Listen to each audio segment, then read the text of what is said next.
राम राम।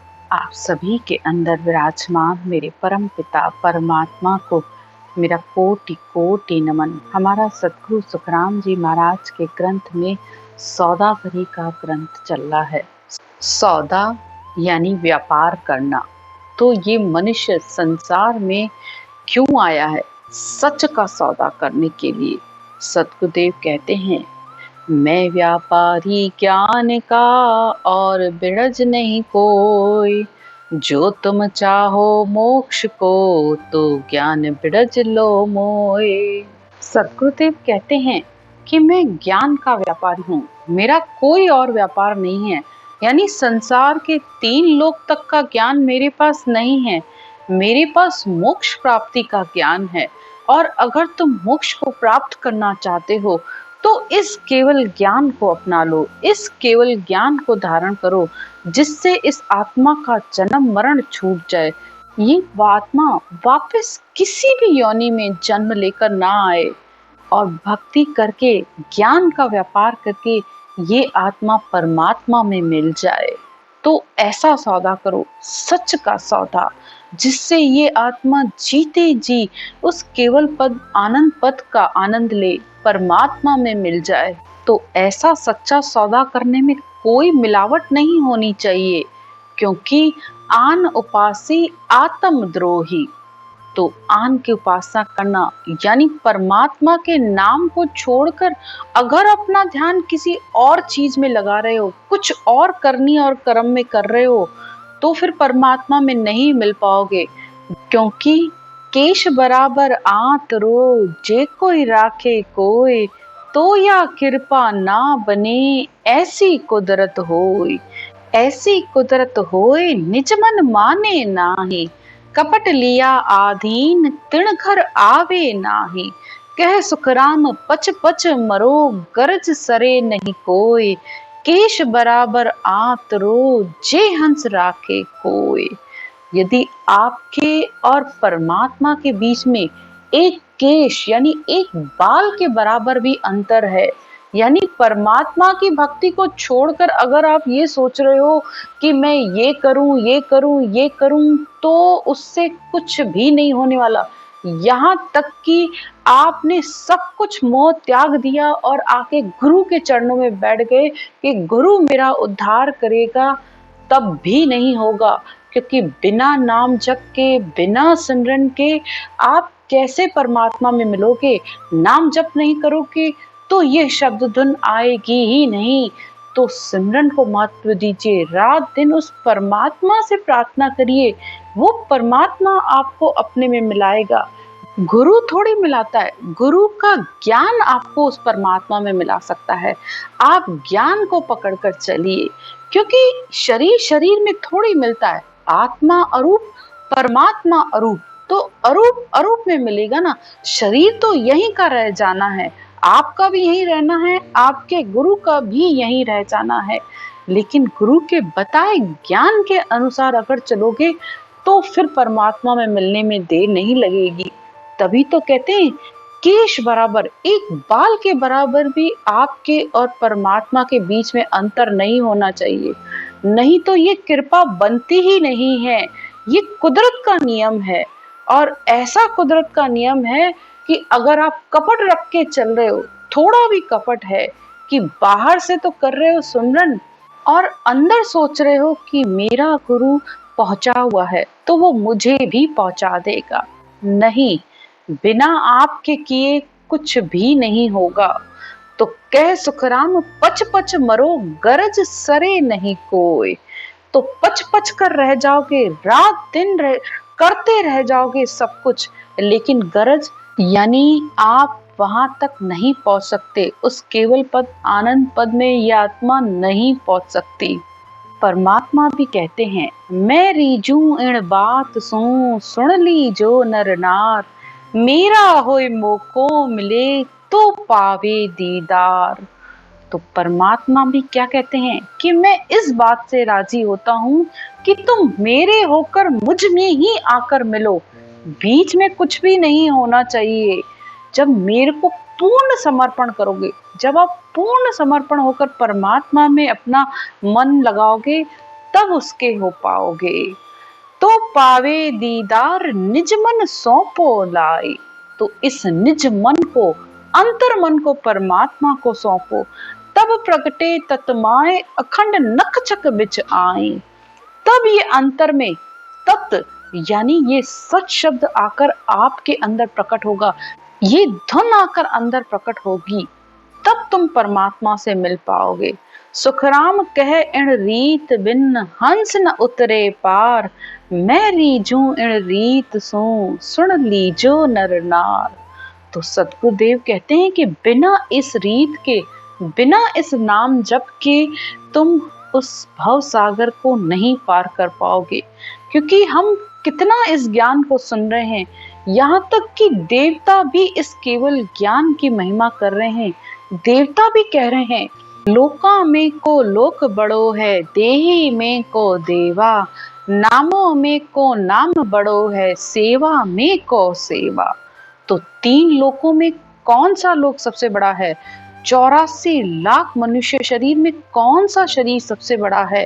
परमात्मा के अनेक नाम हैं इस संसार में, लेकिन कौन सा नाम सबसे बड़ा है?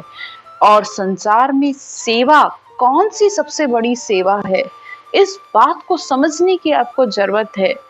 तो सद्गुरुदेव कहते हैं, लोका में मृत लोक बड़ो है, देही में नर देवा, नामा में बड़ो राम नाम है, सेवा में संत सेवा।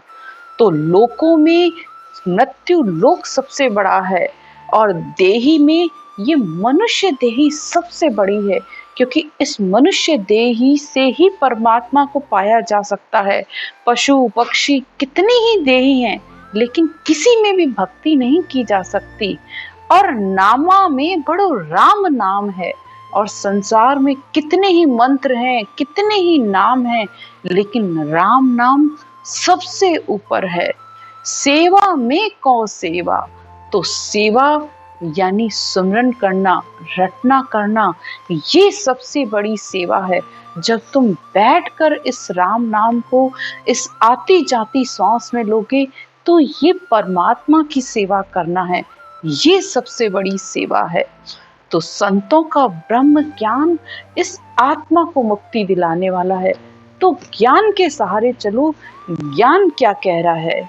तो जब ज्ञान सुनोगे, ज्ञान को समझोगे, तो तुम्हें पता चलेगा कि इस ज्ञान को धारण करने पर, इस राम नाम को जप करने पर, जब ये अमर शब्द आता है, जिसे सत शब्द कहते हैं, अनहद धुन कहते हैं, तो ये आत्मा को अमर पद की प्राप्ति करा देता है। और अमर पद की प्राप्ति होने पर इस आत्मा का कैसा अनुभव है। गगन गरजे गैब का, जैसी गोरम गाज, संत दवाई उन देश में, संता ही को राज। तो जब संत उस देश में, अमर लोक में, सतलोक में पहुंचते हैं, तो वो संतों का देश है। वहां पे ये अखंड धुन होती रहती है, न जन्म का, न मरण का, न काल का, न सुख दुख। वहां किसी भी प्रकार का आत्मा को दुख नहीं है, डर नहीं है। आत्मा बस इस अखंड धुन के साथ आनंद लेती रहती है। ब्रह्म माही सुख दुख नाही, अर माया दुख को रूप। तो ब्रह्म के अंदर कभी कोई सुख दुख नहीं होता है, माया के लोक में दुख है, इस मृत्यु लोक में दुख है, जहाँ पे आत्मा पल में जीती है, पल में मरती रहती है। अमर सुख माया अखंड, सुखिया वो देश अनूप। तो वो देश अनुपम है, उसकी कितनी महिमा कहा जाए। उस अमर लोक में माया का सुख भी अखंड है, वहां के सुख कभी खत्म नहीं होते हैं। चंदन मणि चौं दिश जड़िया, सकल भुवन उजियाला, जन सुखिया उन देश में, कोई काना सुनिया न काला। अगर अंधेरे में चंद्रमणि हीरे को रख दिया जाए, तो चारों तरफ भवन में उजाला हो जाता है, प्रकाश हो जाता है। इसी तरह सतलोक में भी उस काल की पहुंच नहीं है। वो देश संतों का देश है, जहाँ प्रकाश ही प्रकाश है। वो आत्मा खुद परमात्मा का स्वरूप होकर प्रकाश रूप हो जाती है। किसी ने भी आज तक ये नहीं कहा है, जो भी संत वहां पहुंचा है, कि वहां पर काल की पहुंच है। सब संत एक ही बात कहते हैं कि वो आत्मा अमर लोक को प्राप्त करके अमर हो जाती है। सतगुरु छाया हिमायु जूं बिरचा अमन विमाना, सुखिया संता गैब की उपजा केवल ज्ञाना।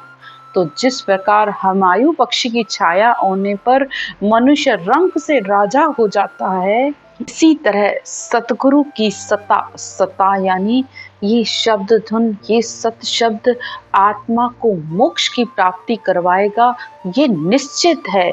तो जब सतगुरु के ज्ञान से ये सता प्रकट होती है तो उसका गुण ये है कि ये आत्मा अमर लोक में जाएगी, निश्चित जाएगी। आगे सतगुरुदेव कहते हैं, सुखिया समय चेत्यो भलो गुरु बीरम की लार, सृजनहार दीजो सदा माने सतगुरु को दीदार। या सतगुरु सुखराम जी महाराज अपने गुरु वीरमदास जी को धन्यवाद कर रहे हैं कि उन्होंने समय पर आकर मुझे चेता दिया, यानी ये ज्ञान दिया जिससे मैं उस परमात्मा की प्राप्ति कर सका। और वो कोटि कोटि धन्यवाद दे रहे हैं कि हे परमात्मा, मुझे हमेशा ऐसे सतगुरु के दर्शन कराते रहना। नर देही पाई नरा जो उपजो संसार, तो ये सौदा शब्द सुन कीजो बारंबार।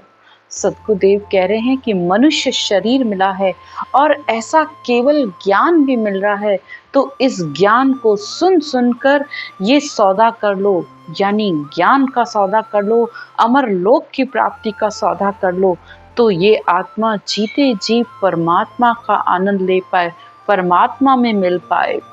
पापी को यमलोक है, पुण्य को सुरलोक, सुरगुण भक्ति विष्णु पद, निर्गुण भक्ति मोक्ष। तो सद्गुरुदेव कहते हैं कि पापी के लिए तो नरक है, ये सारा संसार जानता है, और पुण्य करने वालों के लिए देवलोक है, ये भी सब जानते हैं, और सुरगुण भक्ति यानी नवधा भक्ति करने वालों के लिए वैकुंठ की प्राप्ति है, ये भी सब जानते हैं। लेकिन बात ये समझने की है कि केवल ज्ञान से उस आत्मा को अमर लोक, निर्वाण पद, आनंद पद की प्राप्ति हो जाती है। तो ज्ञान को समझ कर धारण कीजिए, बिना अंधमुंध की भक्ति करने से कोई लाभ नहीं होगा। इति श्री सौदागरी ग्रंथ संपूर्ण। राम राम।